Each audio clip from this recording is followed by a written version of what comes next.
Hi, and welcome everyone to Ethereal Encounters Unveiled. Today we are broadcasting live on the United Public Radio Network and the UFO Paranormal Radio Network, 105.3 on the Gulf Coast and 107.7 FM in beautiful New Orleans. Hello, everyone. Thank you so much for joining us today. And it bears repeating. Thank you and welcome to Ethereal Encounters Unveiled. And of course, a big, huge thanks to United Public Radio Network and the UFO Paranormal Radio Network. We love them. So today, I'm so excited. One of these topics that we're going to discuss is kind of a passion of mine. And I have the absolute perfect person to discuss this with. So our understanding of life and self is on the precipice of a seismic shift. And for decades, the idea of a thinking machine, or what we'd call the ghost in the machine, was considered science fiction. And today, with the rapid ascent of powerful AI, that ghost is kind of knocking at our door. We no longer are just coding for intelligence, but we are grappling with the ethical dilemma of creating genuine new forms of consciousness. And today we welcome Scarleth M. Herrera. She is a leading digital anthropologist whose work explores not just what the AI is thinking, but how we as humans are leaving digital traces and forging identities online. Are we preparing for it? Or perhaps unknowingly, we're building our conscious successor. So get ready to confront the most profound questions of the 21st century. And one of them, the main one, is, do we have a moral obligation to this life that we create? And we call it a life. And that's one of the topics that we're going to be breaching today. So without further ado, let me welcome Scarleth. So good to have you. Hi, thank you so much for having me. Very happy to be in this today and Friday, and excited to be talking two topics that are my favorite. It has to do with digital anthropology, AI, and it's obviously paranormal. That is the top of the cherry of my ice cream. Awesome. I've read so much about you, and you're one of the leading authorities really in digital anthropology. So before we dig in, tell us about yourself. I'm going to step away for a minute and tell us about yourself and how you arrived at this journey. Sure. So my name is Scarleth Milenka. I'm a digital anthropologist and AI. I'm the founder, executive director, and chief digital anthropologist of Orez Anthropological Research, which is an independent research nonprofit that main mission and vision is to educate, explore, and advance research in the field of digital anthropology. I also have a consulting company that goes to Scarleth Milenka Advisory Labs. And how I landed in this awesome field is, to be honest, I always been passionate about anthropology and archaeology. I was a non-traditional student working in the legal field and finishing my bachelor's in anthropology. So I wanted to continue to mix both of my passions of anthropology, doing deep research, and also technology. And at the time, I didn't know that these two had an intersection. So I did a lot of research on Twitter back then, now X, and I found a book about digital anthropology by Daniel Miller. So that got me into kind of rabbit hole, or like learning about how as humans we seem culture, we evolve with technology. And from there, I started specializing in, digital anthropology, with the study of human spaces and how we interact with technology. Obviously, with that has to do a lot of training and understanding at the technological side, which is AI, data science, MLA. I'm not an expert in those fields, but I have extensive knowledge to understand and have, the interaction as a digital anthropologist, and also what it means to be human in a digital virtual space that we live in right now. If you were asking me this question back in 2020, I would say, yeah, we have 40% virtual life in social media spaces, but now literally 60% or 70% of daily activities are virtual. And one way or another, whether we reject technology, because a lot of people they say, I don't like about this AI technology, you are living in a virtual space because you have a smart activities and stuff with you, like your smartphone, your cell phone, your calculator, everything. It's a technology. So that's the study, how we interact with one another. but I specialize more in the social media platform media that has to do, how we create different perspectives or personas when we are in different platforms. Like, Carolyn can be a different person from when you're talking in Facebook, that LinkedIn, on YouTube, and that's my area of expertise.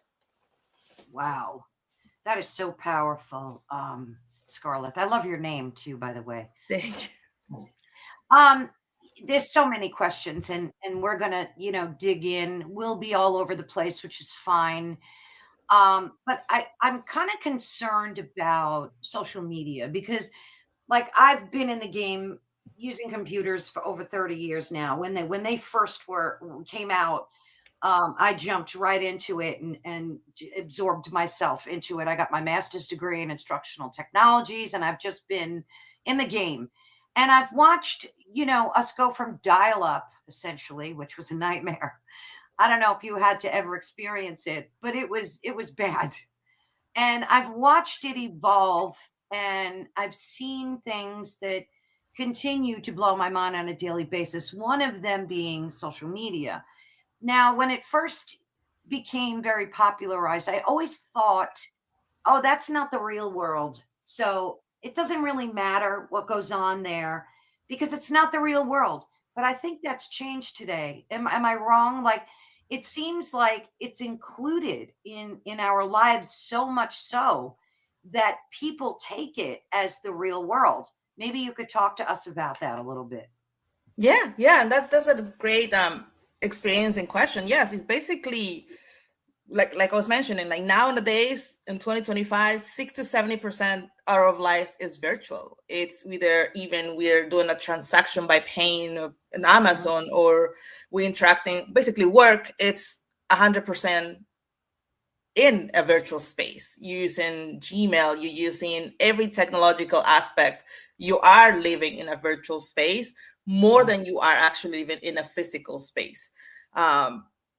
So what I can tell you is that our digital trace, it's very high, like real, and not really accurate the reflection of humanity. But we are living in a time where technology is really taking over our lives on a daily basis. In I guess my area of what I do in this specific space is trying to understand how we're evolving with technology, and specifically in these social media spaces.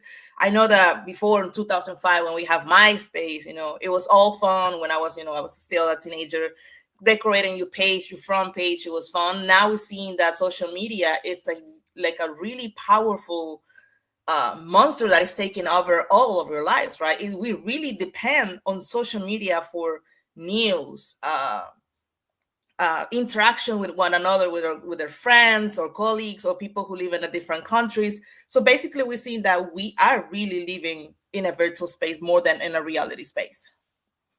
Gosh, that's so true. And I'm now reading about all the consequences, especially to the youth, what it's doing, especially TikTok platforms like that. And I've been reading and trying to follow along with the harsh consequences of what it's done. It's caused very high levels of depression, anxiety, and it's not only doing that to our youth. I think it's doing it to adults as well, of all ages, and that's like very concerning to me. And you see a push now where they're telling you go outside, touch the trees, go walk barefoot in the grass. So I think people are beginning to realize that while it is a big part of our lives, we need to really be in the real world. What do you think the consequences are going to look like in the future studying in this field? I think it's the lack of not seeing what's real is not, what's real is what's fake. What we're seeing is a lot of disinformation, Yeah. and only people who are really learning or understand the patterns of how, social and virtual interaction works can recognize. And even me, as someone who like spends like Yeah. 24/7 online and understanding human culture, how do we interact with another in technology, get affected for this, because you get to see a lot of you get to immerse yourself on those virtual spaces that sometimes, especially ChatGPT, I have stories for that, but especially ChatGPT, you can immerse yourself so much in a virtual space, whether it's, whichever space that you choose for. that sometimes going back to reality is really hard. For example, Yeah. I did, and I keep mentioning ChatGPT because I do this little research just to create more like understanding, so I can translate that to general content for the general public, so we have better understanding of how we interacting with technologies. So I did a little research on immersing myself on different topics on ChatGPT. Literally, I spent an entire week almost without eating and water, and it was so hard for me to when Wow. I finished that little research project to transition to whatever we call normal or physical world. Because it was, you're so like attracted, you're so immersed in this virtual space that catches your attention, your full attention, your full way of thinking, that when you try to go back to normality, it's like, what is normality means? It's like, it's a question. It's like, what is the means to be a normal person in reality or virtual world? It's so mixed up that we blur the lines, and this is where it can get dangerous, because a lot of people, they Yeah. don't have the attention to see, okay, so this is real, this is not real. And that's when we see a lot of issues arising right now with this information, and people taking something in social media platform and take it in a physical life and harming people, which we've been seeing a lot. So that's the part where I try to research more. And Yeah. I mean, it's probably very scary for you, having been so immersed in all of this as well. I mean, we've even seen, horrific things on live, like live events, where people have committed heinous acts of self-harm and crime and have streamed that live. And that has to be so bad for the psyche to be able to, I mean, I know there are guardrails, and AI now, with the advent of AI, there are guardrails that they've implemented with to protections to make sure that people aren't trying to be suicidal and stuff like that. But for you, having to been so immersed in it and then having to come back into the real world, I mean, that had to be traumatic for you. it is. It is. It's, you have to Yeah. kind of, as anthropologists, you were trained to go into little tribes in the Amazon and, interact with the culture and try to understand from their side, and do participant observation, which is you observe what the person is doing, their culture, their activity, and then you try to, represent, you try to do the same thing, so you have a better understanding of how the person lives culture in society. But in the virtual world, you're just like sitting in, being fed up with this algorithm, the nonstop algorithm that is giving you all the content that you want to see, that is creating, and basically has like a good knowledge of the things that you like, that will be like keep giving you more, and then you have no way of like coming back, like from seeing like from the broad line to what it is. Right. But as an anthropologist, I try to keep like my boundaries of like Yeah, just have that's to, so yeah, important. have those kind of checkpoints every 1 hour, be like, okay, this is just what I'm doing for work, because you can get really observed in a Oh, virtual yeah, space. yeah, yeah. So anthropology, the definition is the study of human biological and psychological characteristics and their evolution. Mhm. So your research and your work has done that, or is doing that, but on a digital playing field, correct? Yeah. So, anthropology, like you said, the study of humankind. We have different four fields, which is archaeology, linguistics, sociocultural, and archaeology. So I will fall into the cultural social part of our anthropology. And from there, you can basically have an specialty in any kind that you can think. Anthropology is a big part of it. So Gotcha. that's where, the interaction can be with technology, because we usually think that it's just we're starting a different tribe in a different world, but no, we are living in a virtual space. That's our current situation. So that's being part of that's part of the human experience, right? So being a human experience, what are you currently living? Your society, your culture, your norms. Where are you living? Why are you doing what you think the way you think? Who you are? Who's your family? Where do they come from?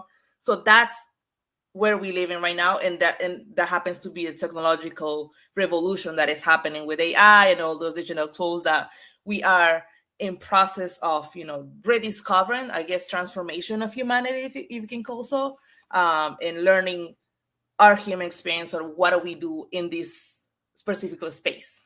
Mm. And this is not only in first world countries, it's also in third world countries, correct? I mean, Yeah, it's everywhere. Everywhere, yeah. everybody's experienced a different kind of interaction with technology. Like for what is in the United States right now, like for example, TikTok and ChatGPT taking over our culture, how we interact and living and evolving. In a different country like Haiti or Australia, they're dealing with a different kind of interaction. Same virtually, the technological, how we adjusting one another. It just depend, what is your culture that is happening around your area. Mm. Are they having the same struggles as we are? Like someone in Africa, everybody's got cell phones. Everybody, I've seen tribes in Hmm. Africa with cell phones. So, what's the struggle like for these folks? Is it different than what we're experiencing, or are they kind of going through the same angst? I think it depends. Depends on where you are, and one thing, like example, could say like it depends on the country. For example, China, they're very limited on what kind of social media platform they can have, and Mm, what like the government, I think, have. I have not really studied that, but what I can see is that they have very limited of you can only study WeChat or something like that, and they have a specific things that they can only use and see. In other countries, you can see how they are experiencing modern life, how they see the world, how they like projecting like what is happening in the United States and trying to implement that in their yeah, country. So it yeah. depends on where you are, and in it, we can go different topics of what we experience as humans in the virtual spaces. Yeah, no, it's just interesting when you think about it that it's such a global phenomenon. People think it's only first world countries and it's not. And I think it's important for folks to know that it's so far reaching.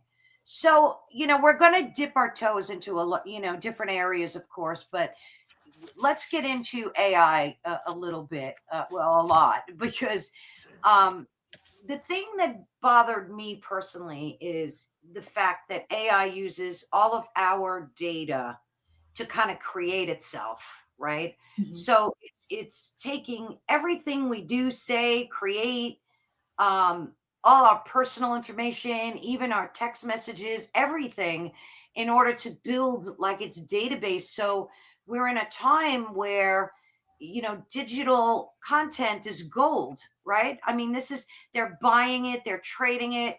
This is the new gold currency. So with that said, how are we leaving this digital trace so that AI is using that as its primary source? Like, how does that affect humanity? Because we all know it and it Mhm. kind of bothers everybody. Like, it bothers me and we have no say about it. Yeah, It's like that's out of our true. hand. Yeah. Yeah, that is true. So right now we live in a very high populated data situation that we have no control of, because we participate in this software or virtual spaces. We consent to whatever we create, all the content, image, voice, and all that makes us human. We are trading for that specific space, so they get to have the rights of our persona, virtual persona, or data or digital traces or digital prints that we leave behind, and we have no saying of that because Mm. it's like uncharted water. So we don't know who's governing, that, but we know that the companies are basically selling our data. So you're right. We have no control of how we can opt out. Like if they have my data and I don't want to participate, we have no control because we don't know who's None. really who is they selling, what are they doing with that data, how is that gonna be uh used against me, or in obviously it's not gonna be for me, it's gonna be against you all the time. So there's that. Yeah. Yeah. And we don't have any say. We have no control over it. It's just like this big behemoth uh, creature came in and just decided to do what it does. And I think it's so unfair to humanity. And there's a lot of speculation going around about, and I definitely want to ask your opinion on this. Do you think that AI is heading towards being conscious? Is it going to be a sentient being? Do you see that happening? Like, what are your thoughts on that? um Yes, I think digital trace is highly real and not an accurate reflection of humanity. It's influenced by algorithmic social pressure and performance, and a conscious AI learning from this sees a filtered version of humanity and is more polarized, more curated, and more reactive. And misunderstand humans' values because of the data represents extremes, and then they represents quiet forms of care, solidarity, and everyday life that don't go viral. Mm-hmm. So do you see it becoming something that is going to merge with human consciousness, or do you see it as just this code that is still under human control? Do you think it'll get out of control once it develops this consciousness? I don't think it will be full control if we really, as society in general, not just one or not just corporations, we take control of it. Because you have to remember, AI and all these softwares that is being trained and molded by a human being. So if you tell, for example, a robot, like you have to walk 10 steps and you don't tell them by step 7, there's a wall, they're going to continue doing and hit the wall. So that's, our job is to train these softwares, and make sure that there's no blind spots such as, bias, racism, and all those kinds of Yeah, things that absolutely. usually make You it know, and nasty. you're exactly correct. And it's so interesting because I remember not a year or two ago, um, and I think AI has a long way to go before it's even considered somewhat perfect, if you want to use that word. Nothing is perfect, but because people were Googling things like, show me pictures of George Washington, for example. And it was generating the pictures of George Washington as an Indian, as an African American. It was like designed to cover its bases so as not to be considered racist, but it lost its authenticity in doing that because we all know that George Washington was not an American Indian, Mhm. you know. So it like gives us so much false information. And I know that again, they put guardrails, they're trying to make it more accurate, but it often lies to us too. So I think it's important for a lot of people to know not to trust. They go to ChatGPT or Grok and they type in a question and they think that they're getting this 100% answer that's exactly spot on, and that's not the case, correct, Scarlett? Yeah. Like, Yeah. what do people need to do to protect themselves against the trap? Right. You always have to make sure that you don't full trust one specific site. You have to make sure that it's a very trustful, resourceful website that has, very curated and very realistic information. Yeah, You can always just rely on Gemini or ChatGPT. You have to right. do your research. Like sometimes when I was in college, it was do not copy from Wikipedia because we don't, Yeah, everybody can update it, So we have to right. be very careful of where we get our information. Unfortunately, because ChatGPT, Gemini, and all these software that create images and alter images of people, voices that we see right now, a lot of scams are easy to access for anybody in the world. We see a lot of scams, so we see a lot of disinformation that we see every day on TikTok, YouTube, and any social media platform. Not only like as a social media platform, such selling platforms, and like even LinkedIn, which is a professional social media platform, we see a lot of this information. So you really Oh have to yeah. you work on really finding out that is current information that is happening from a reliable resource, source of information, and do your research. And two, we have to have more anthropologists working along these kind of software companies, technology companies, because they're great. Software engineers, AI engineers, data science, they're great at what they do, which is create this kind of software, but they don't have the culture training that as anthropologists we have, the understanding of where we missing out some demographics, what we missing, the blind spots, the nuances that we can get as a trained anthropologist with a holistic mind. that we don't miss out any culture, right? We don't miss out any interaction. We are making the transition and the translation of each culture virtually. So that's one of the things that my job is, not only as a digital anthropologist, and one of the reasons why I founded Orez is to make sure that we advocate more to have more digital anthropologists to work alongside every single industry, because we are able to, mediate that blind spot that these professions are good at what they do, but they can be perfect. They're not trained at like we are. So that's where we come in the picture. And that's one of the reasons why you will see when people's curious, they can see in my content that I always try to do educational content of why digital anthropology is important. But to answer the question is, make sure you are very narrow, thorough with confirming the sources of your information, because TikTok, a 10-second video can make so much damage in a specific topic. So sorry, my dog's barking. Oliver. Jesus, no worries. I have 4 cats sleeping next to me, so all right. So now I have a poodle, and he's a real barker. He drives me nuts. I love him, but he drives me nuts. Stop your barking anyway. So my train of thought now. Okay, so I know what I was going to ask you. So as a digital anthropologist, your job, or part and parcel to it, is to make sure that there's like equity across all social media platforms, or is it, and to make sure that AI is configured and built that way, correct? So that it is equitable to all people on the planet, to make sure that they're not leaving out essential information that's maybe different for someone in Africa or China or wherever, right? Mm-hmm. Yeah, that's correct. Oh, that's so cool. You've heard of course, imposter syndrome, and that kind of worries me about social media. I know we're skipping all over the place, but that's what I love about these kind of conversations, because we could do that.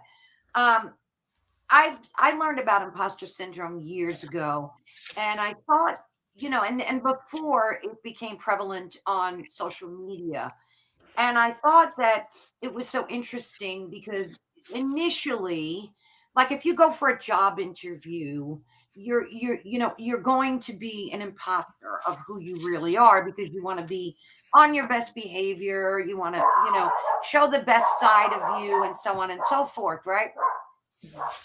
So that I can understand, but I think social media is really bad when it comes to imposter syndrome, because I think what we're seeing in people is not their true selves, right?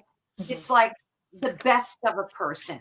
We're only seeing happy weddings and people being, on yachts and having Maseratis and fast cars and the best of things, when the real world is not that way. And do you think that that's largely responsible for why people that use social media are becoming depressed and anxious, because they're thinking that what they're seeing is the real world when it's not? Yeah. So here's the thing. Social media also already normalizes curated selves. I mean, you curate a specific part of what you want people to see outside in the world. And, algorithmic personas, what is it called? And performance driving identity. Because we've used to interacting with simulations, we might be willing to accept more non-biological consciousness. But it also means that we sometimes make mistakes for authenticity and both human and machines. So we see in these that, people are what we call on Instagram, the perfect life, curated pictures, perfect situations, videos, outfits, makeup, cars, whatever you are into it. You have it all. You see that it's a perfect thing, but it's not the reality. Behind that, it's a cultural norm, something that is happening, people are like posing for it. What's the point of it? So those are things that, people have to be conscious about it. And it's, like you say, it just is creating depression. And everyone, at some point, everyone, you, me, including, we feel that we're comparing ourselves with something that is basically unreachable. And that's it. That's the point, to make you feel, I guess that has to do also with marketing and, these companies trying to sell you the like a product makes you feel that something is missing. You're never gonna be perfect until you have that specific thing. And that's what difference my field from marketing, UX research, and social listening. I see Mm, the why, when, and where we doing. What's the point? If this affecting culture, humanity, society, what's the point of it? exactly. Is this helping us? My Comparing to the other fields that I'm not bashing them, but their job is to sell your product, create a product that is very irresistible for you to buy. So Right. I do Right. believe these social media platforms are creating, unfortunately, a lot of um, Yeah. disconnection from reality. We're creating these curated images and perfect lives that you can see. We all see that on YouTube, the perfect RV, or live in my mansion, or doing this, like especially for ladies is. I seen a lot. Well, I doing a lot of research on YouTube, and as a human as well, like I love to watch these videos about shopping $1,000, $5,000 in Gucci, and then you unpack and you're like, oh my God, like I can never really afford that. And why do you need so Exactly. many things from Gucci? Like, what are you gonna do? So those Exactly. the comments, like, people strive to be at that level, and you're like, but no, please don't compare yourself. You're not, you're a human being. You have different, Right. so you live in a Right. different society. Your Right. reality is different from other people. Yeah. And it's so interesting when you talk about immortality and how, I mean, it's a big concern to a lot of people because there's a human desire to want to leave a legacy, right? So like we have children and we own property, and these things are our legacy, right? Our families are legacy, these real things. But now we have this desire to leave these digital traces, right? Mhm. And I think, do you think, let me ask you, are we trying to build this online legacy uh, in this fake reality? Do you think that's what humans are doing, maybe consciously or unconsciously? Yes, absolutely. I think humans have always tried to leave something behind: stories, art, artifacts, and today we leave digital traces. The desire to build conscious AI can be seen in outsourcing for, legacy, creating a non-biological entity that can remember us, extend us, or carry pieces of us into the future. And it reflects the deep anthropological impulse towards continuity and immortality that we see today. So yeah, we definitely, as human, we always try something, leave behind for next generations to remember us, or have some sort of understanding of who we are, who we were, and what we becoming. Mm. Because I find it like, I don't know, like personally, I find it a little uncomfortable to know. And I mean, everybody passes away. I'm not going to be here one day. And to know that, like, all of these videos and podcasts and the writings I do and everything is going to be left behind. But then again, there's always a risk that that can just be washed away and erased because there's so much data. You can't possibly think 100 years from now all this data will still be accessible, or will it? Do you think this data will always be here for folks? Yeah, like data it will never be deleted. It's always Wow. gonna be there. That's why they say be careful with the digital Yeah. that you leave behind. And from the anthropological and archaeological perspective, this is gold. I love it because when we study as archaeologists and anthropologists past culture, the Egyptians, the Inca, and the Aztecs, we only Yeah. see fragments. When we dig, we find like a piece of clay, a pottery, bones, human remains. In ancient Egypt, we see the pyramids. We kind of dig and excavate to find a mummy, a tomb. And to leave a video of, like, basically seeing, they're going to be able to see, as if we're seeing a documentary or video of that person's, interaction live there. It's pure gold from their archaeological, anthropological perspective, to have Yeah. better That's understanding true. how we live and interact with one another. um but also, I think it's like, talking as just Scarlett, I think it's cool that we're able to leave a piece of who we are, this point of space that we're considered, just like 1 minute in space. That's what they say that's human. That you live in something treasure for your future generations to learn who you were. Like if you down the road, like 7 generations of you, they're gonna go back and see, look, Caroline used to do this radio, this is amazing, and get to learn and see who she was as a person, the wonderful work she did, interview on these different topics, and we get to keep this piece of her in our not only memories, but we get to see and kind of learn from it, and try to use it. And depending on what they live in the current situation, they will be able to have that as a not only memory that, again, as humans, we love that connection with one another, want to understand and have that love that we're transmitting even virtually, that they will be able to have this recollection of this awesome human that we had in our family or community. So I see in both sides, scientifically and also as a human being.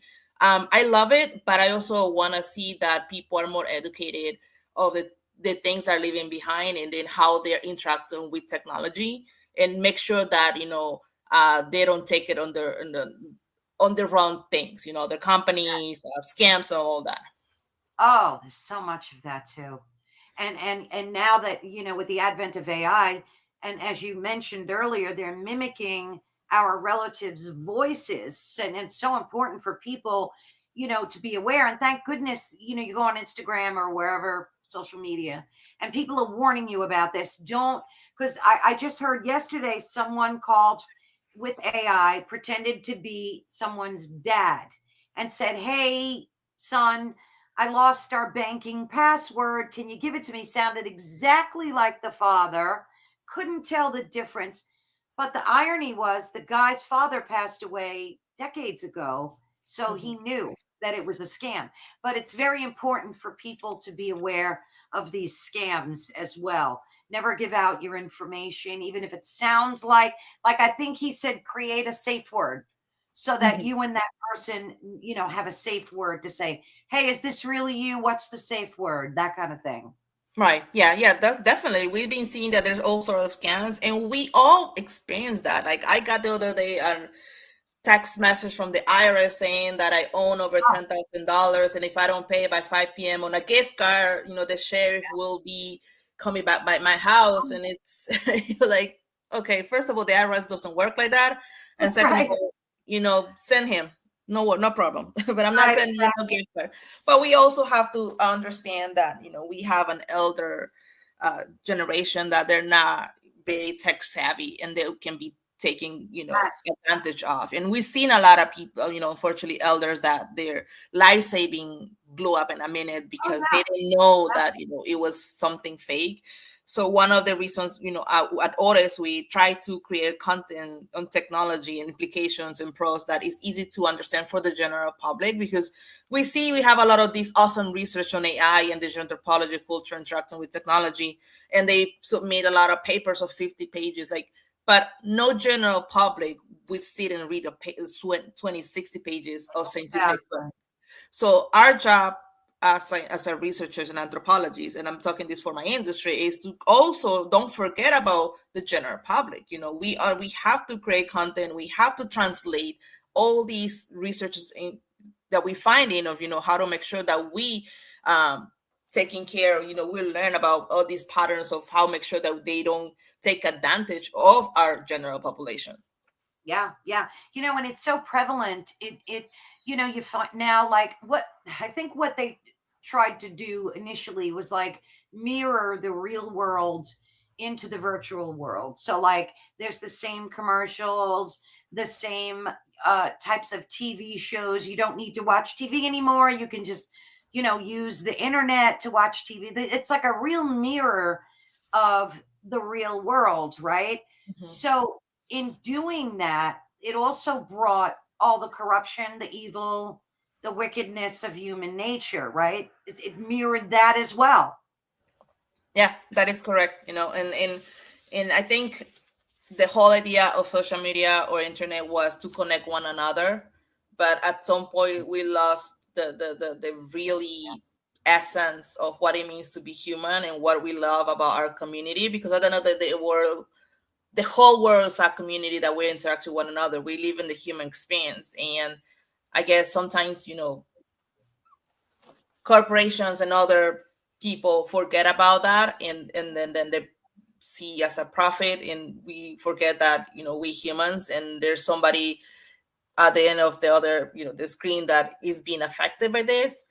But it's very important that people educate themselves on technology on a daily basis, and not just trust, a Yeah, 10 second. yeah, absolutely. Absolutely.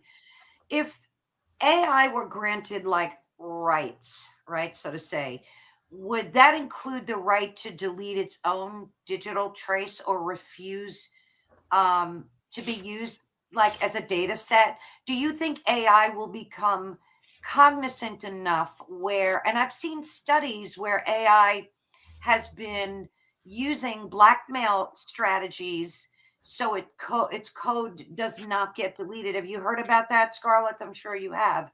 Um, do you think that AI will develop its own set of rights for itself, or do you think that as long as we're able to program it, that we can be in charge of what its rights are, so to speak, like digital rights, so it can't make decisions without human authority, I guess, so to speak? I think when it comes to what rights should a conscious AI have, is the basic rights, not to be deleted arbitrarily, to learn, to exist autonomously, and to refuse exploitation. And then for responsible for its, suffering, I think responsibility is shared among developers, corporations, and society, just like any other creative form of life. Yeah, yeah. So do you think as long as humans still have a good grasp control AI, we shouldn't be worried about AI becoming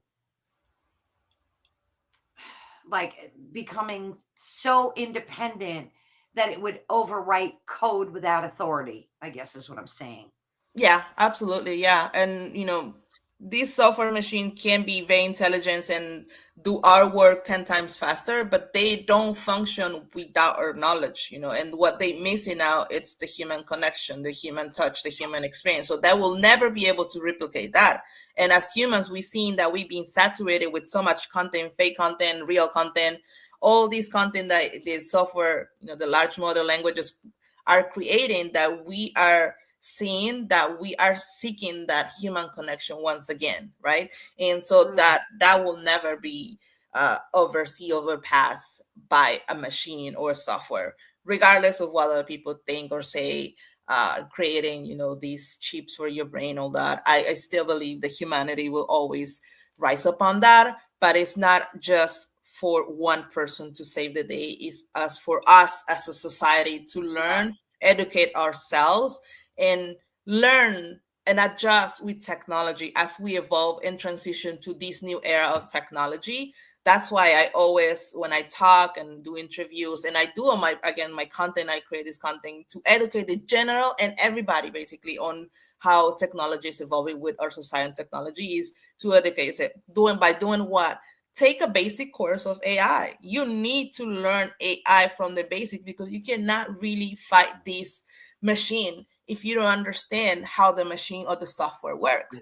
A It's true. basic course is not going to take you more than 1-2 hours. There's one that's called Open AI, or AI for Everybody, for free online. And the more knowledge you have, the better you are. And unfortunately, the human being is now relying on 5 minutes or 5 seconds content on TikTok, on all the other platforms, not only TikTok, it's just, Yeah.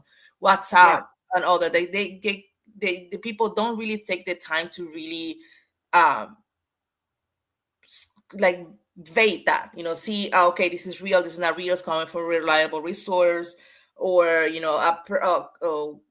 what is it called, these content creators that they have thousands of people following them, and Oh they yeah. build the platform of the fake news, and people keep following them and creating all these salacious information that is spreading over like the world. And people they just want to rely on that. And I understand people have busy lives and they don't have the time to understand, but having this basic understanding of how this software is created, how it works, where is it going, is going to help us. And that's what I'm saying.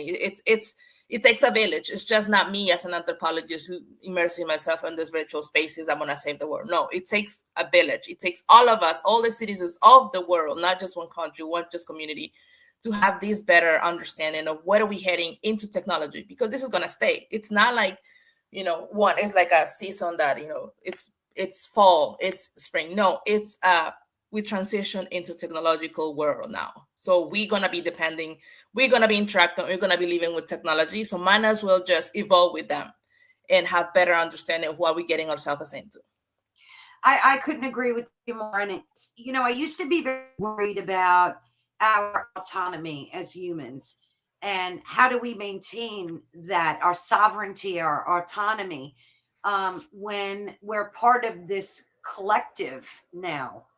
And you see how important it is to be a part of the collective, because you can't bank. Well, you can. I try to avoid using words like never or always, but they make it more difficult to do banking. It's more difficult to function in the real world without technology. So, like, you go to the grocery store, sure, you could just shop, get your groceries, and leave, right? So far today, who knows what it'll be like next year, but with digital ID coming down the road.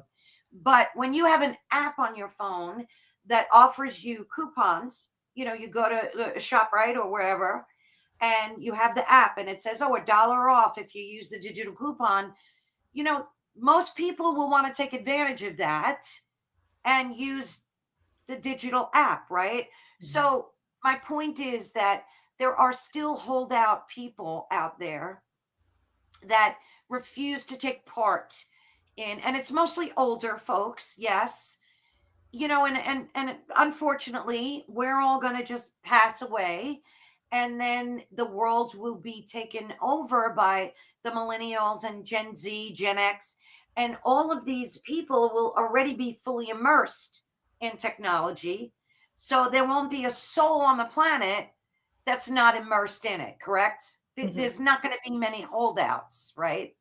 I mean, there will be, but not as common, because again, yeah. I personally don't have any other social media than LinkedIn and YouTube, because I not reject technology. I just think it's a little too toxic for my personality, but I'm very, open about everybody having their own. When I do my client's job, of course, I'm in TikTok and Instagram and all these platforms, doing the work I need to do. But no, not everybody's going to be out of the loop, but majority, 90% of the world, everything's going to become digital nowadays. We have to see how we include the other people that does not want to be part of a technological, but unfortunately everything's becoming so technological nowadays that everybody's adapting one way or another. They're adapting to a technological you kind of have to, really. You really do. And it's funny because I know a few people like that. And I always tell them, you're only punishing yourself. You're only hurting you by, and I'm not saying everybody needs to be fully immersed in it, but at least use the aspects of it that make your life easier, that make your life a little bit easier. Now, like you mentioned before, I would never get a brain chip or a chip in my hand or any of that stuff. Where do you see digital ID heading? We know Europe has it already, and they're fighting tooth and nail against it. What's your take on digital ID just holistically? I don't know how to, it depends. As a researcher and as a also human, I have, my opinion on it. And it's the way technology is advancing is we're not prepared. If in the near future we as not force as willingly society humans, we choose to get that for whatever X reason, we're not prepared. If half or 7% of the population are not fully educated of what technology even means, what it means to be a human in technology, living in a virtual style, seeking community, seeking a tribe. I don't think we prepare. Corporations and companies and software developers and they might have better understanding because that's their job. They're trained on that. But as citizen, human community, we have no knowledge of how this thing works, the implications of in a long Exactly. term, right? And who has the rights and ownership of this. So how's that gonna be interfering with the human experience? The most sacred thing is your brain is the last resource of privacy. And when we cross the line, we blur the line, then we're talking about something different. We're trying to play God Oh now. God, yeah, And that, everybody have their own views on religion and that stuff, but I feel that as a humanity we're not ready. Yeah, we can have these technologies that being developed, but just like ChatGPT, we see now not even 2-3 years outside, and I'm just not bashing just ChatGPT, I'm just giving an example. We yeah. see kids committing suicide, Oh uh, yeah, we're not fully prepared. That's why it's important that at the same time we're advancing technology, that we are educating the general public on basics, yeah. create human basic digital rights, what it means to have a right in a technological virtual world. That nowadays is like, do you basic human rights are not going to be applying to digital virtual rights. So that's my take on that. And I feel like there's so much to do work on as humanity that Yeah. we're not prepared. Maybe in 100 I years, agree. but a I lot of agree. people disagree with me because technology. Yeah, yeah, I agree. It's very scary. Now, Heidi, she lives in Colorado. She said Colorado recently has digital ID. I didn't know that, Heidi. Through a state app. I did not know Colorado was doing this. And each time you open the app to access it, it will take a picture and verify you in live time. She had to get it, and you used it to resolve an issue. Heidi, what? Oh, for as actual ID. Oh Oh yeah, my, they implemented the facial recognition. So see, yeah, there's thing we've been seeing a lot of bias when it comes to facial recognition, because not well, an app is different because you're recognizing, just to log into your account or confirm that it's your identity. But when it yeah. comes to policing and other Oh, things, we're seeing a awful. lot of bias. And I will recommend, well, there's a lot of documentaries and things I would recommend to just to your public to inform themselves. And one is the bias. I think the bias. I think yeah, and it talks about how some departments, police departments, or departments are using facial recognition to recognize public or see if there's criminals or no. They just let your profile. But again, we've seen bias and a lot of discrimination, because these softwares are trained by people from certain demographics, but they don't have knowledge or familiarity with other demographics. So we're seeing a lot of discrimination and bias. Yeah, And yeah, again, that's basic knowledge that we as a society, we don't know fully understand the technological implications.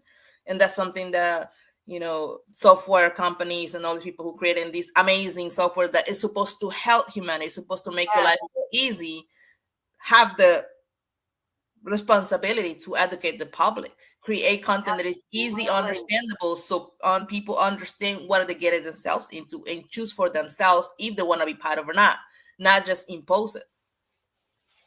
And Heidi, I have to ask you, what prompted you to get digital ID? Like, I didn't really get that in your story, because I'm going to be a resistor to it. I will resist tooth and nail. And I'm in the state of Pennsylvania. We have not had that. She also says Walmart security cams do facial recognition, and but see, this is awful. This is awful. And you're right, Scarlett. There's a lot of misidentification going on. And then, like, they pull in a poor victim who they claim is supposed to be somebody else, and they're not. And then they have to do all this interrogation and research to find out, oh, we're sorry, we got the wrong guy. Mhm. But meanwhile, it cost you a bunch of inconvenience and pain and suffering. Are you working with corporations, Scarlett, to help prevent this? Like, what are you doing as an anthropologist? Are you working with NGOs or any of those three-letter organizations to kind of stop this abuse? Yeah, so it's not only like when the criminal things happen, it also happens like on jobs. When you apply to Yeah. jobs and they want to do not facial recognition, or use AI to scam your resume and they see that you're a specific demographic, there's a lot of bias, there's a lot of discrimination. So there's a lot of things that are being, you can see a lot of bias on it. Yeah. And to your question, I have clients that I work with, they're software technology companies, and what I do is an AI ethical audit on their product to make sure that they don't have blind spots and make sure that we Oh, including who we want. If they have demographic, I want to produce product to the Hispanic population, but we all doing an audit, make sure that we're not seeing blind spots of like within the Hispanic population. There are different kinds of like we're people who are from Latin America, for Caribbean stuff, and each one has their culture, norm, or way of society. So we're making sure that we're not leaving everyone behind. So that's what I do when I do consulting with companies. I'm training myself on more. There's a lot of resources out there. Learn how to do more ethical AI, use it towards my work, and that's the kind of product that I try to implement when I do consulting. And at Orez, we're trying to create more educational, workshops, videos on how how to implement and educate yourself, and basically have the basic knowledge done. good, good. So are you also are you also training on human rights, on the rights that we have as humans to not be abused by this digital ID? I learn from it and try to incorporate when I'm doing the clients. I try to integrate that on the audit as well, and just give them like, so here's what I find, and this is where you need to focus, this is what you need to understand, we missing this demographic with just give them what it needs to be done on the Yeah. specific company. Now, do you read the code? Like, do you write AI code, or do you just look at like the aftermath of it? Because I self-train on this to have better understanding as anthropologists immersive in this world. I have the basic training, but I'm all constantly training to get a like more like expert level. Obviously, I'm not gonna be a AI engineer, Yeah. but it's just to have fully understand, grasp it. I've been training for so long now that I can understand that, but obviously I'm not perfect AI. Yeah, no, it's like the education never ends. Mhm. It's a constant evolution of learning and growing, and especially in your field, because your field Mhm. is like the hot topic of the century, so to speak. Yeah, apparently. Oh, And oh, technology is evolving every moment, So what we're talking yeah, right now, in 2 days is gonna be obsolete. So you're always on the move, always learning, always something is absolutely. coming out new. So that's, Oh, yeah. the thing sometimes, that you're always on the move. You're never like, if I do a research on Facebook today and I present it in 2 weeks, that's obsolete already, because Oh something my, else happened, another software I implemented, another like sure. a skill that intervened. So it's something that is evolving, and it's hard to catch up all the time. Yeah, yeah, absolutely. And Heidi, to continue her conversation, she brought up a good point. She did it to get her driver's license because waiting in the physical or the mail was over a month. So you see, this is what they do. They try, and then she also mentioned that um, she's going to resist or conform. And I think most people feel that way, but the ease of using digital ID to get your driver's license, to go to the airports, and we get scanned, facial recognition there.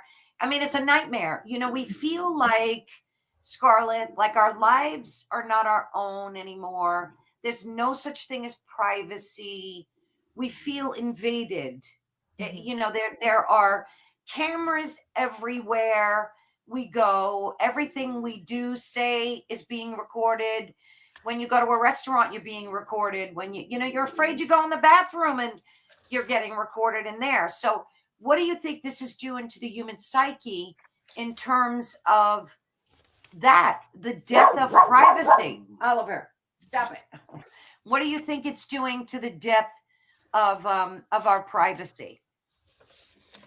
I think it's again, as humans, we're still trying to figure out how we are, how we gonna adjust to this new wave of technology, right? Yeah. this whole thing about implementing cameras everywhere and basically a CCT, like tracking Yeah. 24/7 all your stuff. A lot of people reject that, and I understand because you want your privacy, but sometimes you have to see also the benefits of it that can help, track a situation that happened, and they be able to have the footage of that.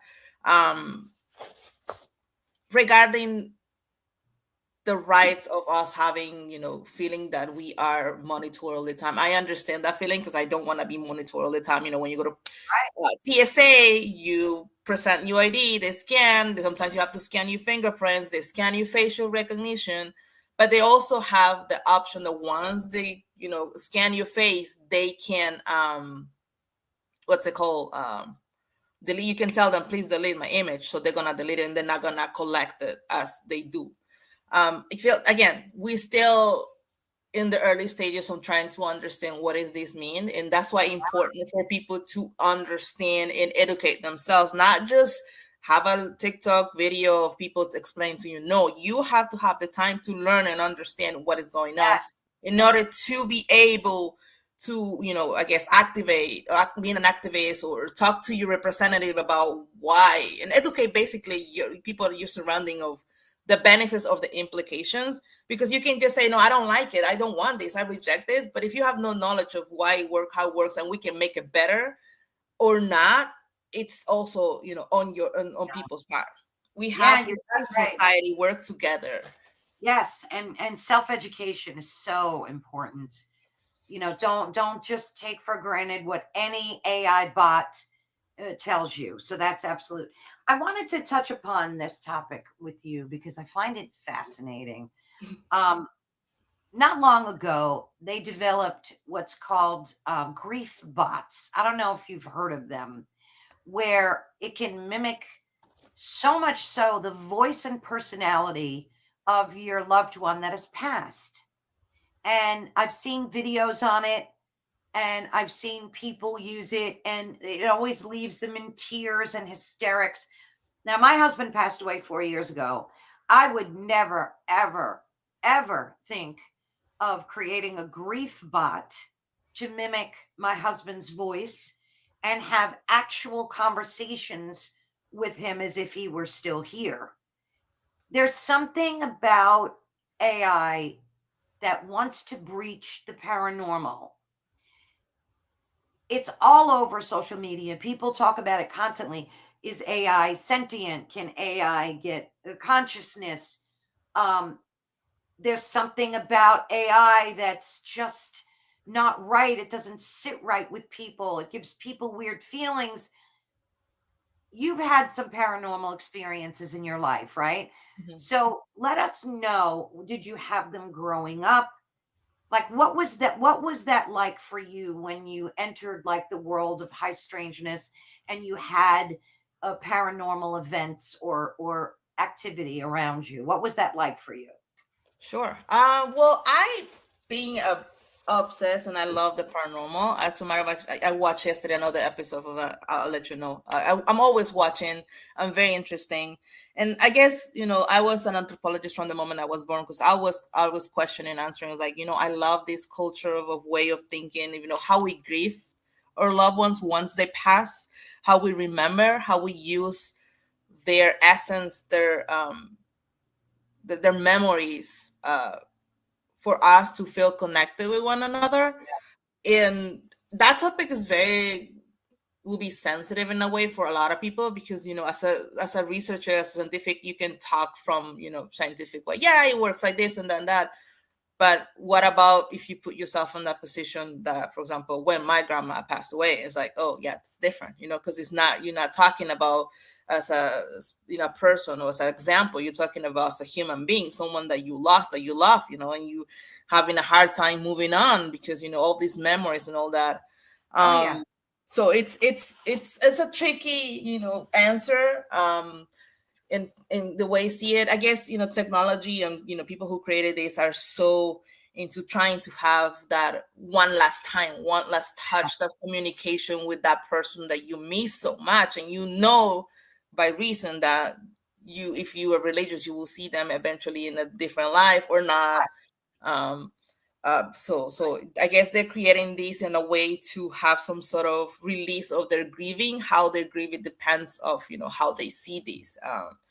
There's a interesting no like it subfield of anthropology which is called paranthropology, and I think Mhm. that's how we got connected over what's it called, that post that I did over paranthropology, which is Yes. this anthropological study of the paranormal. um, is the study of extraordinary, limiting, or non-ordinary human experiences using anthropological theory and methods. And we explore how people make meaning of phenomenons that is outside of the mainstream scientific or cultural explanations, Yes. and such as like supernatural belief, anonymous events, spiritual counters, unseen presence, and other extraordinary states that of consciousness, right? Why do women report these experiences across culture? What cultural frameworks interpret or legitimize them? How do belief, identity, fear, imagination, and power shape these narratives? So, from the scientific research perspective, we have a standard term. We do this, we do that. But as a human, how do you interact this? How do you translate this? How do you make sense of this? Um, Exactly. so there's that, and then I have a bunch of stories. Oh, I know you went to a conference and the topic was had to do with the paranormal too, right? So you're very Mhm. much engrossed in that as well, and I think that's so freaking awesome. So, did you encounter anything paranormal as a child, and that kind of reeled you in, or was it mostly as an adult? Like, what was that like for you? No, I think science. I was a little. I would say like 2, 3. I can sense and see things sometimes, and my culture, my background is Bolivian. We have a very culture that we believe in the afterlife, the paranormals. We always tell Mm. stories, and that was my favorite topic growing up with my grandparents and my family. Always run around Christmas and all these days and talk about, all these ghost stories that will get you scared, but at the same Yeah. time, it's a way of communication, interaction, social culture terms Right. with your society, with your culture, with your family, right?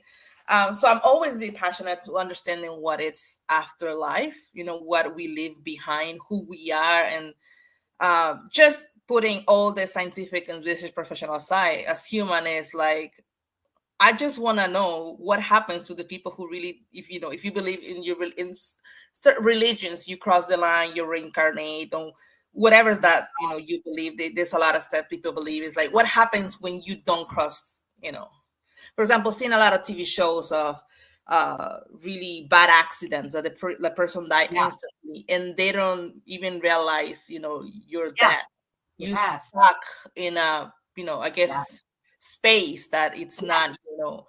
so that's the things that always fascinates me, and just like trying to understand like if the paranormal, that person is conscious or not. And to your question, yes, I have a bunch of experiences. One of it is like when I was 5, my sister, well, she was born and she passed away within days. Oh, um so right after that, I was obviously, my mom and my parents were grieving, but as a kid, trying to see and absorb all that pain, because how do you yeah. process that as a child? Yeah. The first thing I saw was when we were in the apartment back in Bolivia. Is by the kitchen there was a like herb, and at the time I didn't know, it was 5. I didn't understand what it was, right? So it was like a little circle and herb. Like, the way I can describe it, it was so not white, but like cloudy white. Mm. So it was just like floating in a way like that around my mom, and I would see her, but she would not see it. And I was like, "Mom, look at this, look at this," and she was like, What are you talking about?" I don't know if she was like, with all the grief and not really seeing. Um, Yeah. in her own mind, and totally understandable, but as a kid, I will see that, I'm like, I don't understand what's going on. And the second time that I saw that, I could like see a little baby, As Oh, if it wow. was as if it was like in a little bowl. Like you can see the face, you can see the hands, and I can really see it right now. Like, I can, it's in my mind so impregnated that I cannot, Sure. forget about it. So that was, I think, the initiation of me seeing some, paranormal stuff. So I really think it was, my sister trying to Oh, bring some yeah. comfort, because it was so tragic that, she only get to live like 3 days and then she passed away. Um, and then the other one, I would say the most terrific one that it didn't happen to me, but it's a story that has been passed down in my family history. So in Bolivia, there is a lot of places that are very rural, right? So I think we had a cousin who was a nurse, and it was a very rural place that, and around that time, to go to that town, you have to walk 2 days. There was no pavement road, so there is no other way to get to that place other than walking. So they Mm, have like an infirmary or community health place. And there was only one nurse and a practitioner nurse, which we call doctor. So there were like around 10 ill persons that were in the hospital that we call. And she mhm. said that she was doing those turns that they, like nurses, they have to take turns, they have to be like 24-hour shift. So she was at the resting room, or what is it called, the place, break room. And Yeah. there was like a little stretcher that I was close to the door. And the way that people, like all my family, like keep telling about these stories, it's so freaking like graphic that Mm, it's so scary. Because it said like she was tired after seeing so many, patients. So she sat on the stretcher next to the door, yeah. and she was in the phase between, she was exhausted, she was trying to take a 5-minute nap, and she was just sitting there. So her legs were hanging in there. So the way she keeps explaining it is like she was in the phase that she was like really falling asleep, but also paying attention that, they will ring the bells if the patient need anything. Sure. You will see that the door will start opening slowly, like a little wider, wider. And then she see a hand, like a really hairy hand coming out of it. Oh, jeez. And then she couldn't move. She said, like, I tried to scream, I tried to breathe, I tried to cry. But you have to remember that around that time was like the 1940s, 1950s. So this story is very old, but this is the most like scary story of all for me, at least. And she said that she was just sitting there frozen in time. She couldn't move. She was literally sweating. Yeah. She couldn't Hear that breathe. a lot. Yeah. And that hand was going very slow, slow, slow. That grabbed her ankle so like strong that she couldn't let it go. It wasn't let it go. She was kicking. At that time, she kind of like, come out from her shock, because I guess you go into shock and you don't really know how to react until you are into Yeah. that situation. And she said she was kicking. Well, what the story said, because I didn't met her. She was she was kicking and kicking, and that thing or that hand would not let it go. And the most weird thing about that is like the hand, you can like only, like your hand is probably like what? Like 15, 18 inches. And then you see your elbow. But the Right. hand was still straight coming out, coming out. And it was like Oh, more than a meter, like more than that. And then she was like, wait, hold on. Why is this arm so long? And you don't see the end of it. You don't see the yeah. elbow. You just see that. And then the once, the arm grab her leg, she start, pulling her with the stretcher. So the wheels of the stretcher start moving, moving, Oh, moving, moving, jeez. moving.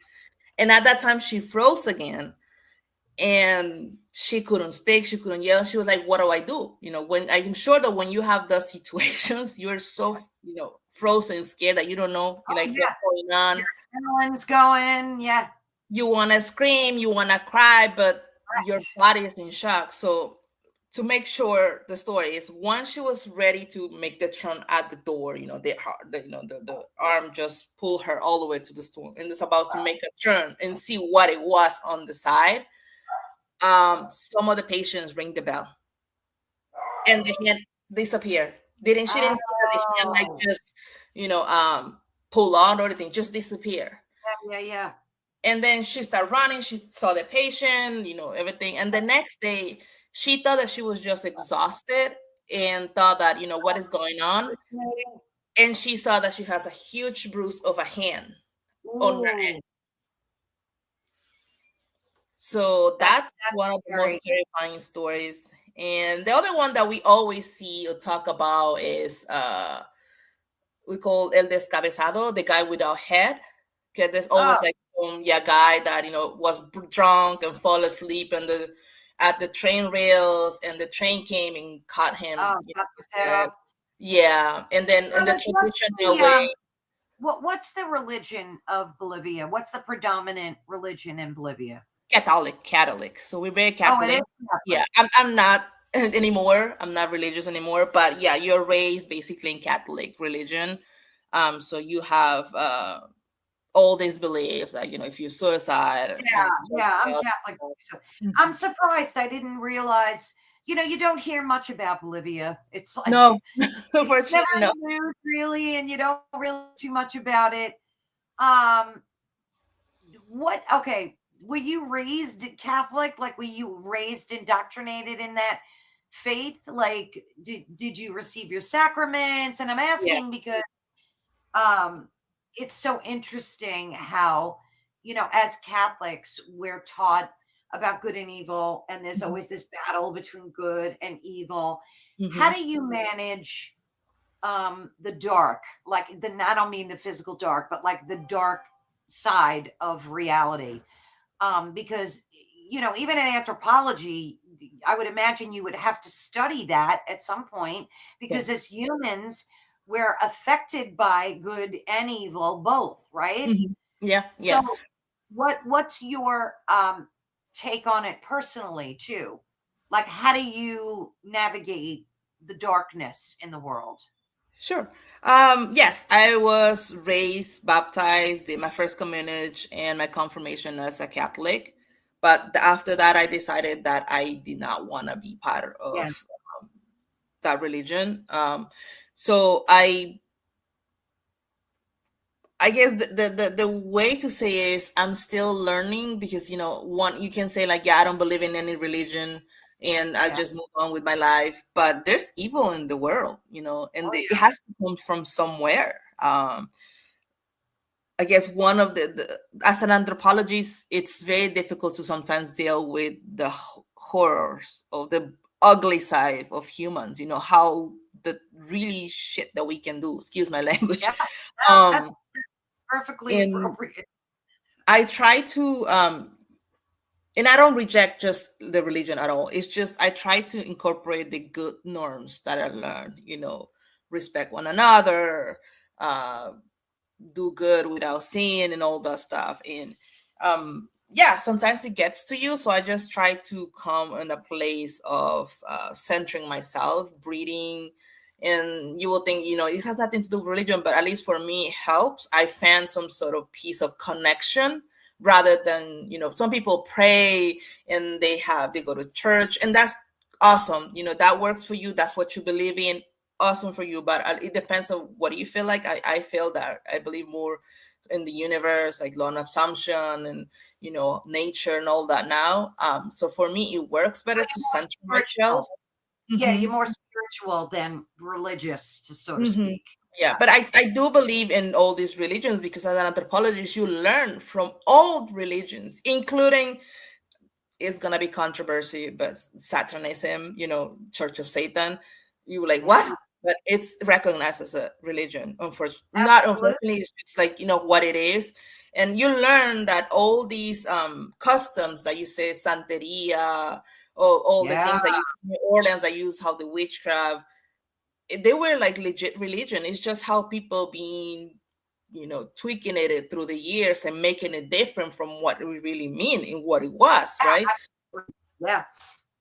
Oh my goodness, like voodoo and Santeria, that stuff is some serious. There's a lot of power going on in that religion, and Hmm. there's a lot of people in the music industry that practice Santeria and other forms of voodoo, and that's some serious stuff. Yeah, It's and then when you read it from what it really was and how it started, it's completely different on how they use and like portray it nowadays.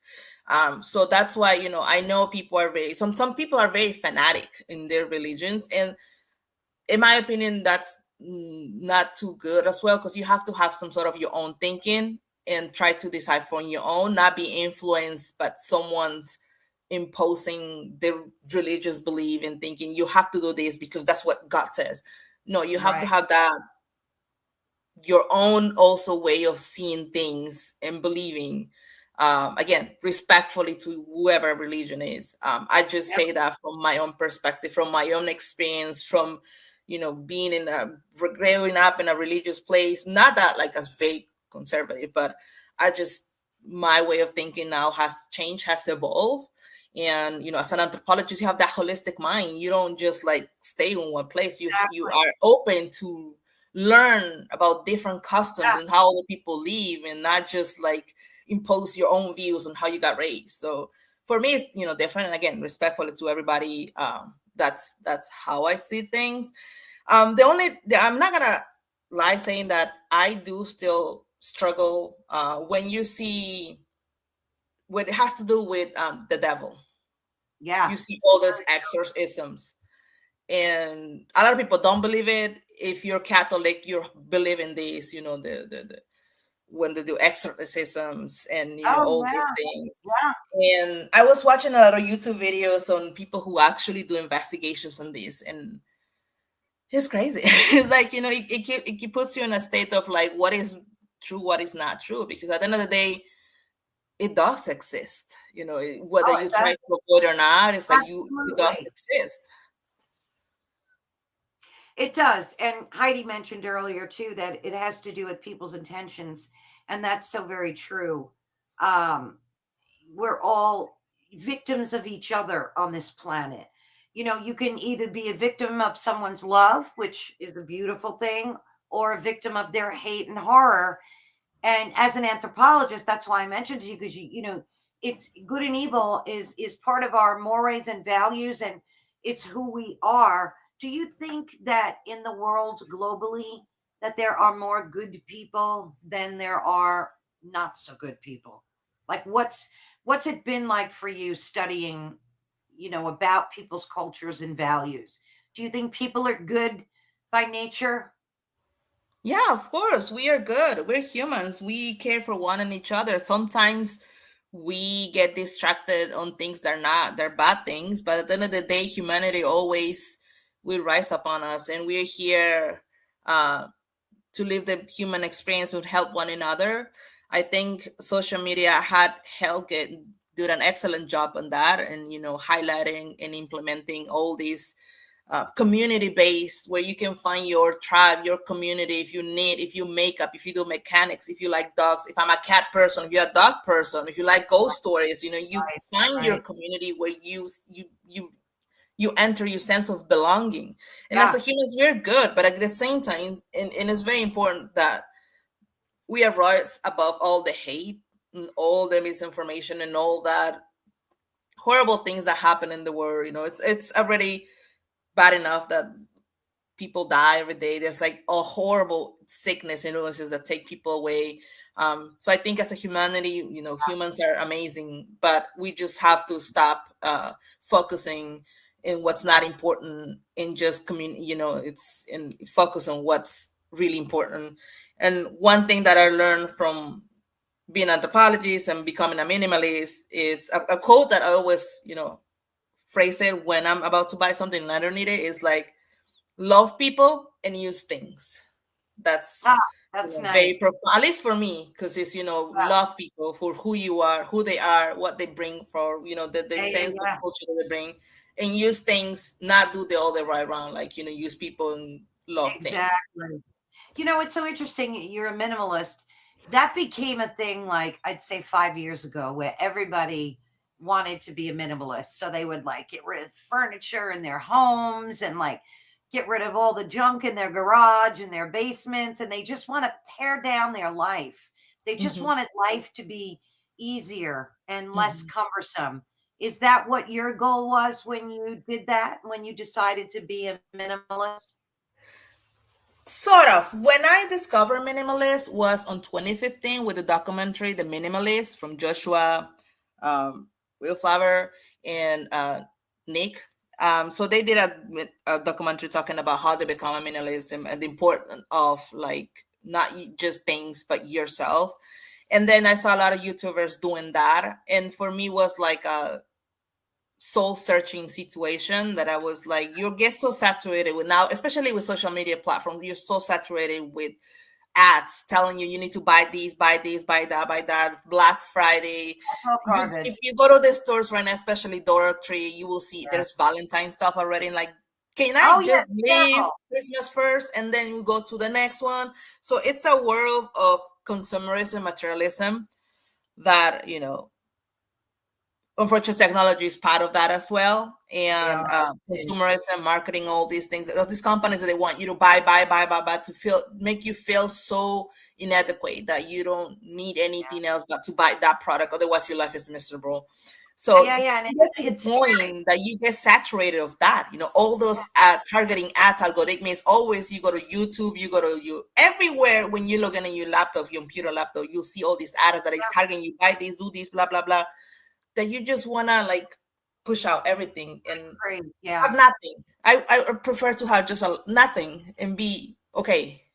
Yeah. I Just get going that. back to basics when you were a kid and you were like having fun, just coloring or using your imagination to play around.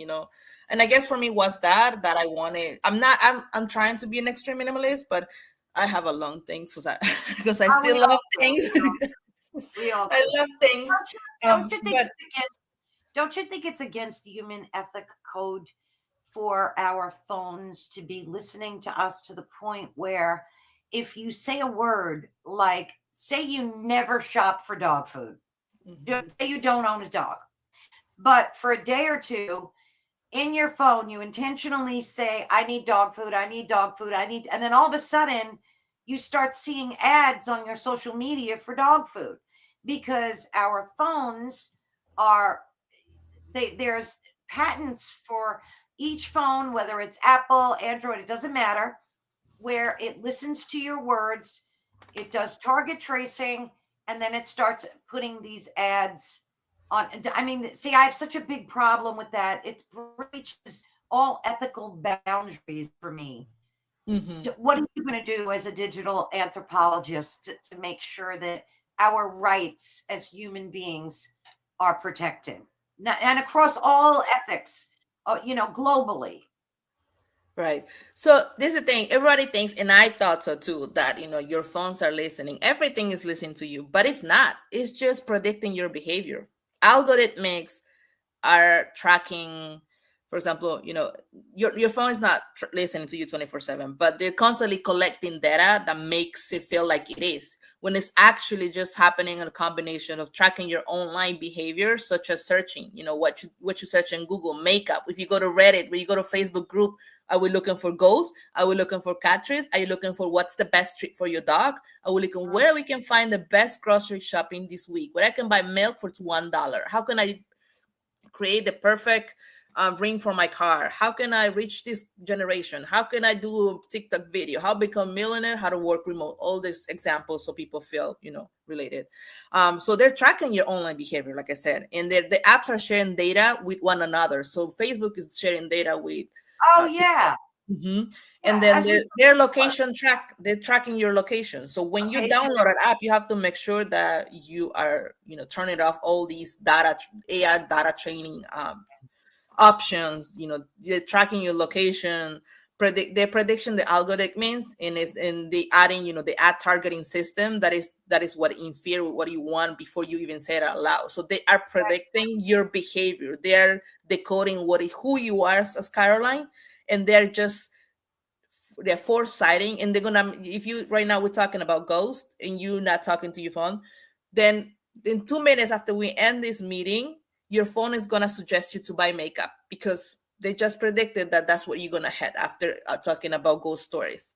So from the digital anthropologist perspective, the perception that your phone is was listening comes from how intimate and predictive these systems have become, Mm, and they observe your routines, patterns, and micro behaviors so well that you start feel seen. So you feel like they're big brother, always watching, somebody's listening. So you kind of makes you feel very like with a um, psychological thing that somebody's watching. And sometimes not you feel good. like you're being too seen, like who is here, like somebody's like listening. You're a little psychotic. Scary. It's really. it leaves you with a very uneasy feeling all the time, because I've heard and read that even if you shut your phone off, it's still tracking and tracing, Mm-hmm. even with the phone off, which is absolutely crazy to me. So, like here, we have Michelle. She lives on a farm. She has a few things more than she needs. However, she could always run to the shop. See, a lot of people are doing that. They're moving to urban areas. A lot Mm-hmm. of people are becoming, they want farmland, and they want just to go off the grid, so to speak. Mm-hmm. Do you see that in your studies, that more and more people are just moving off the grid? Yeah, and it's part of the influence of social media. If you notice, and that happens to me too, I've seen a lot of videos when I do my immersive experience on YouTube. Like a lot of people are saying, just type moving off grid or living my car, and it's just like leaving the rat race, whatever we call that. People are tired of the 9 5. They don't want to do this anymore. They want to move off grid. But it's part of being influenced as well, because if you've seen these videos, that's playing games in your mind, saying, "I want this style of life. I already have all these, material capitalism life. It's not working for me. I need something else." So, as a Yeah. culture, society, you're trying to look into where do you fit in better.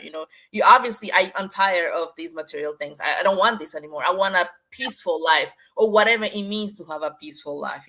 And seeing these things are influence you. And as anthropologists, that's what we see. We research, understanding, how people are being influenced by these videos, but this content that makes you, well, shows you a side of what your a life can be, and makes you also sometimes think that that's the life that you want.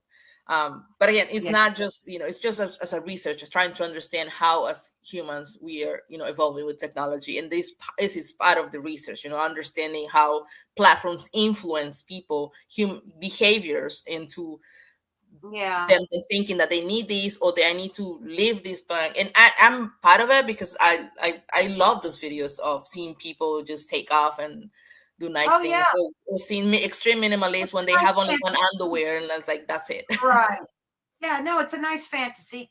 What do you Mhm. think is the biggest offender that social media does in terms of influencing people?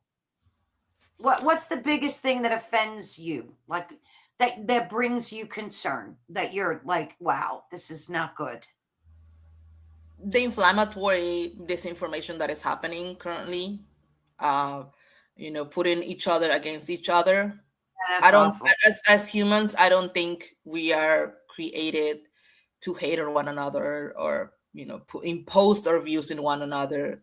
But unfortunately, communication, or like social media, have done a good job on creating that divide, and it's up to us as humans, not from this body, not from this country, not from anything, as humans of this world, to change that. You have to be the change you want to see in the world, and that is by educating yourself, and also recognizing the patterns of this information. That's why it's so important for people Yes, to understand yes, what this information means, not just because my friend the TikToker did this and he's saying that the government. No, you have to do your research. Not in, I guess I don't want to get into the political side, but you have to like go outside of that bubble, put yeah, yourself, when you like, I guess, because it affects me too when I do this research, and as a person, I also have my point of views and see things. of course. It affects you. It affects you, and I understand from all sides how it affects you as a human. So you kind of have to take away. I think it's time for humans to like reject, or have. I usually have these technological detox, which are, if my parents are at home with me and my sister, whatever, I would turn off my phone. I will make sure that everything's done technologically, my bills I pay, whatever it is, and I will take a 24-hour detox phone. Yeah, Meaning I that's will turn nice. off every single thing which has to do laptop, cell phone, watches, obviously microwaves. Nah, you need it. It's not gonna predict. No, Um, I don't watch TV, and it helps you to recenter yourself as a human being, yes, and it does. see for yourself what it really is important to you. Okay. um People are going through really hard times, with the government shutting down, people not be able to pay rent, not be able to eat. in so in technology sometimes is not helping with that. So that's why it's important that which with technology is getting us closer, right? We're friends, but at the same time it's hurting us in a way. And as an Oh, anthropologist, most that's why my find definitely. is like when I do so much research, I have to step aside, and that's why I do these 24 hours Yeah, digital yeah, weeks, just stay away from everything for a yeah. couple hours. If you have to constantly be in your phone, just Yeah, take a like read a book. walk. Read, pick up a book. If nothing, It's if all not, the nothing. Just do nothing. Just go sit over there, have time with your cats, yes, have tea with your sister. Because yeah. instead of just like talking about all these things that are going on social media, just enjoy the time that you have left in this planet. Because we all have a Yes. time that is gonna be expired eventually. So we want to make the best of it. So I will leave people just to have some sort of kindness, like just center yourself on who you really are, what you want to be, not all this influence around you that is trying to get to you. Yeah. And the sad part is a lot of these bots that are out there are causing this conflict. So they're Mhm, the ones, these AI bots are engaging in this right left dialogue so mhm, that, they keep the hate going and mhm. they keep the fighting going. And, there's a whole political reason behind that we won't get into, but that's why it's not good. Like, just if you want to use social media to be closer with your family, that's brilliant, that's great, love it. But don't engage in battles of political battles online. Or I mean, I've even seen arguments over fashion. They'll have like, it could be any topic, and And humans will find a reason to argue about it. yeah. It's ridiculous. As humans, we have that nature of communicate, interact with one another, whether you're introvert, extrovert, you always want to have that set of community Right. interaction. But sometimes Exactly. you're doing it in the wrong way. And as doing this research and understanding how we're interacting with technology, I have to see that yes, we have to do our part in helping shape that algorithmic and AI by training them with, you know, counter disinformation. But at the same time, we humans need time off to reflect and just Yes. center Center yourself, yourself. yeah, to what it means to be just human, normality with all the Yeah. influence of the world. Like, Yeah. I love what Heidi said. Raise your vibe and seek what sets your soul on fire. That is so true. that's And awesome. I have to laugh at Michelle because do you remember when that blue and gold dress came out Oh and yeah. everybody was saying that it wasn't blue, it was gold, and it was crazy. It was like the Mhm. hot debate. They were having like mega arguments over this stupid dress on gosh, that had to be several years ago, but that's funny, Michelle, that you remembered that. Yeah, that That's was really actually that was 11 years ago in 2014 because I remember that clearly. But also we have to like talk about how technology it's reuniting helps. When I do research on YouTube videos of a person who, yeah, for example, this YouTuber walks on and just show Toronto, right? All the streets of Toronto. He walks every day, just shows what's the life in Toronto like as yeah, if we were walking in that city. When I see the comments and do my research, I see that sometimes people who are not able to travel for various reasons, disabilities, not can travel to sure. Canada for Maybe whatever you don't have reason, the money. they have the ability to have that experience as Yeah, humans. Something that before technology in social media platforms, we wouldn't be able to have. LinkedIn, you able to find a job, work remotely. So there's all the benefits of these platforms if we just shaped it as the way that will help humanity and oh, society that's so true. in the That's best way, with the best interest. That's why there's so many niche of anthropologists, and not only anthropologists, but just human beings immersing themselves, educating themselves, and learning how technology is evolving in their personal lives. Because at the end of the day, I can just do a research and throw statistics and give you, wording here. But at the end of the day, it's affecting in your personal life as well. So you have, the responsibility to educate yourself and make sure that your kids are not being affected. Because yes, that's very much. another story for another day. How our kids are gonna Absolutely. be. Well, I don't have kids, but Absolutely. in general.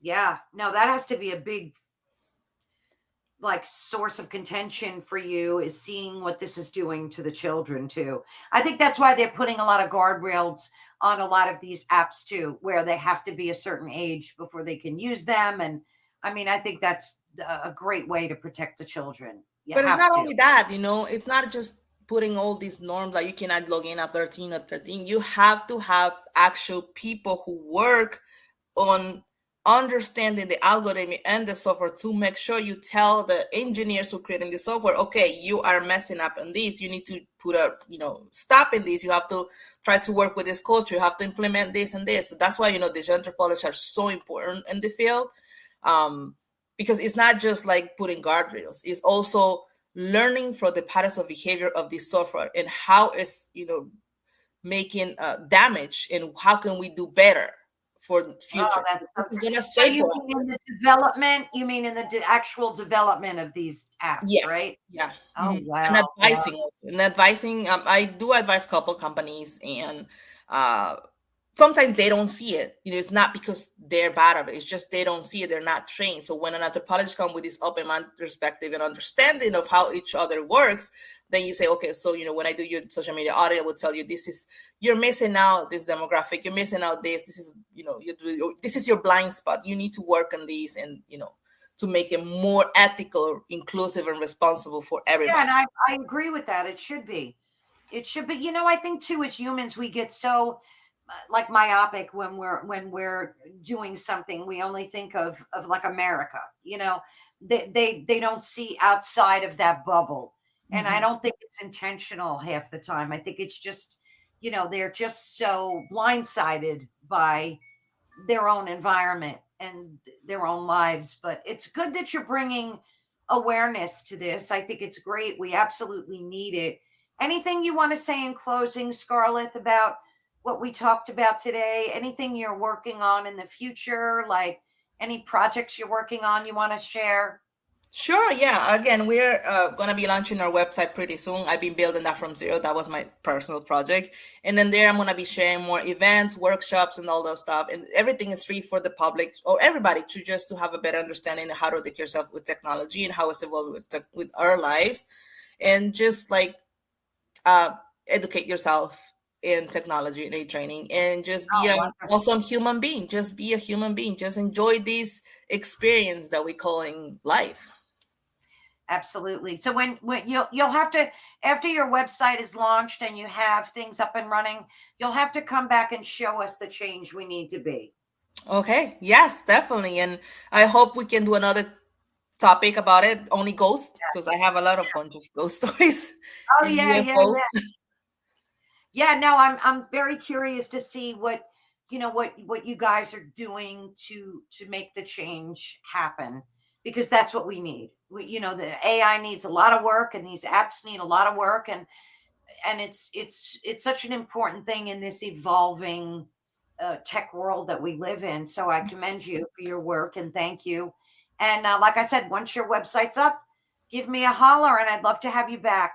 All righty. Thank you so much for having me, and thank you so much for everybody who listened. I hope this kind of helped you a little bit or not. And I would love to have a Oh talk yeah. with you guys outside of it. Follow me, and then again, I'm a ghost, paranormal, UFO fan. So Ah, there we go. outside of being an anthropologist and just a human being, I love this. So I can recommend you so many TV shows that I've been watching. One of Yeah. them is Paranormal Witness, but they canceled that a long time ago. Yeah. That was Well, my we have folks in the chat that we love dearly, and we always thank them for popping in and taking the time to comment and send you love and send United Public Radio love and send me love, and it means the world. So thank you so much, Scarlett. thank you. Scarlett, we will be in touch. Don't forget, when you get your website up and running, reach out to me, because we can do a whole bunch of exploring as to what you're doing and the progress you're making. All right. Awesome. Very nice to talk to you. Thank you so much. Have a blessed one, Scarlett. You too. Bye bye, dear. Well, thank you, everyone. I love you guys so dearly in the chat. And you know that I do. And I want everyone to have a blessed and wonderful weekend coming up. Do something fabulous for yourself. Treat yourself to something, I don't know. Christmas is coming up. Buy yourself a Christmas present. How's that? I make sure I do that every year. I buy myself one little thing. It just makes me feel special. So maybe you guys could do that for yourself too. And of course, I want to thank Scarlett for this very insightful talk that we had today. It's so important because we want to make sure that there's equity, especially when it comes to AI in our digital community. It's such an important thing. And digital anthropology is this studying and understanding of who we are and what we need to be. And I really love that she's working so hard to make that happen. So thanks again for joining us. We love United Public Radio and the UFO Paranormal Network, which you can find 105.3 on the Gulf Coast and 107.7 FM in beautiful New Orleans. So we will see you next Wednesday. Bye. Love you guys. Take care. Have a blessed one.